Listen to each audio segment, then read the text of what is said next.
आखिरकार आलियान के दिल में नूर के लिए शक पैदा हो ही जाता है। आलियान सबके सामने नूर की साइड तो ले चुका होता है, लेकिन जैसे ही वो कमरे में आता है और नूर का फोन बजते हुए देखता है, वो पहले तो फोन को नजरअंदाज करता है, मगर बार बार कॉल आने पर अनजाने खौफ की तहत वो फोन की तरफ देखता है। आलियान की आंखें ये देखकर फटी की फटी ही रह जाती हैं कि नूर के फोन पर किसी और की कॉल नहीं बल्कि आरिश की कॉल आ रही होती है। इतने में नूर भी कमरे में आ जाती है। अपना फोन आलियान के हाथ में देखकर तो उसके पैरों तले से ही जमीन निकल जाती है। आलियान गुस्से से कहता है कि नूर ये क्या है, तुम्हारे फोन पर आरिश की कॉल कैसे? मैंने कभी सोचा भी नहीं था कि तुम इतनी गिरी हुई हरकत कर सकती हो। सबके सामने मैंने तुम्हारा साथ दिया, सबको यही बताया कि मुझे अपनी बीवी पर पूरा पूरा एतबार है और मेरी पीठ पीछे ये सब कुछ तुम कर रही हो। आलियान नूर को कहता है कि नूर मैंने तुम पर भरोसा करके बहुत ही बड़ी गलती कर दी, तुम भी अपनी बहन नवेरा जैसी ही निकली हो। नूर हाथ जोड़कर रोते हुए आलियान से कहती है, आलियान खुदा के लिए मेरी बात सुन ले, ऐसा कुछ भी नहीं है जैसा आप समझ रहे हैं। लेकिन आलियान का गुस्सा तो आसमान को छू रहा होता है। वो नूर की किसी भी बात पर यकीन करने को तैयार नहीं होता। वो सख्त लहजे में कहता है कि नूर मैं तो तुम्हारी शक्ल भी नहीं देखना चाहता। ये कहकर आलियान कमरे से बाहर चला जाता है। दूसरी तरफ जब खानदान वालों की बैठक होती है और फैसला किया जाता है कि आरिश की इस हरकत की वजह से उसकी फैमिली को बॉयकॉट का सामना करना पड़ेगा, तभी उनमें से एक आदमी नूर के बारे में बात छेड़ देता है कि आप लोगों को आरिश को सजा देने से पहले उससे पहले ये भी सोचना चाहिए कि उसने ये क्यों किया। वो कौन सी लड़की है जिसकी वजह से आरिश ने अपनी शादी तोड़ दी। ये सुनते ही आलियान को बहुत ही ज्यादा गुस्सा आ जाता है। वो फौरन उस आदमी के पास जाकर उसका गिड़ेबान पकड़ लेता है। वो चीख कर उस आदमी को कहता है कि अगर तुमने मेरी बीवी के बारे में एक लफ्ज भी कहा तो मैं तुम्हारी जान ले लूंगा। वो मेरी बीवी है, मेरी इज्जत है। सभी लोग आलियान को बड़ी मुश्किल से छुड़ाते हैं और आलियान को कहते हैं होश के नाखून लो। दूसरी तरफ नूर अंदर ही अंदर बेचारी टूट जाती है। वो शदीद खौफ में मुब्तला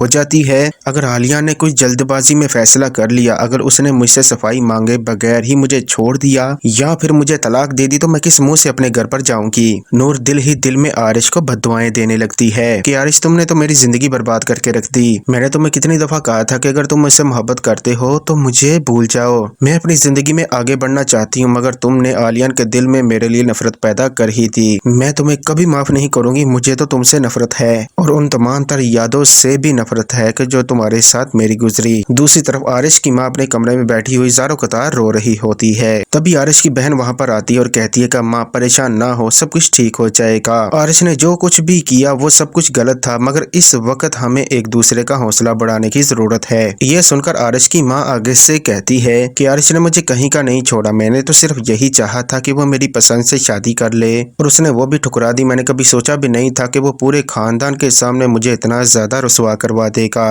तो नाज़रीन ये सब कुछ देखेंगे आप आने वाली एपिसोड में। वीडियो पसंद आई हो तो वीडियो को लाइक और चैनल को सब्सक्राइब करना मत भूलिएगा।